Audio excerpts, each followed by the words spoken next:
જી જય ભવાની અહીં બાટી બફાઈ છે ને અડધી બફાઈ ગઈ અહીંયા છે બરાબર. હજી દાળનું દેખાડી દઉં. બહુ બાપા મસાલો તૈયાર કરે છે. હું દાળનો મસાલો જ બનાવું. હા મરચું બરચું લસણ વાળો ખાંડી કુંડી. હા એમ છે. ઓર્ગેનિક લહણ છે ને ઈ નાખવાનું છે. હો ઈ છે ઓર્ગેનિક જ છે. હા એમ. પછી દાળ ક્યાં ગઈ? દાળ આવે. દાળ ભાઈ બફાઈ ગઈ છે. જો આગળી મસાલો થઈ જાય એટલે ટકાટક થઈ જાય. તરી બરીમાં કાઈ ઘટે નહીં એવી દાળ થાય આગળી. જો કેમ કે બધાય કહેતા હતા કે નવું બતાવો તો આજ નવું જ બતાવવાનું છે. ઘટે જ ના. હા જિંદગી જ ઘટે. આ ઇષ્ટા ભાઈઓ બહેનો બધા 18 વરાણ મોજથી ખાઈજો ને બનાવજો ઘેરે. કેમ કે આપણે હોટલમાં ખાવા જઈએ ને ઘેરે ખાઈએ.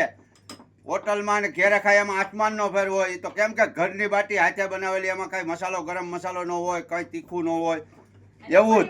પરિવાર ભેગો બેહીન ખાય.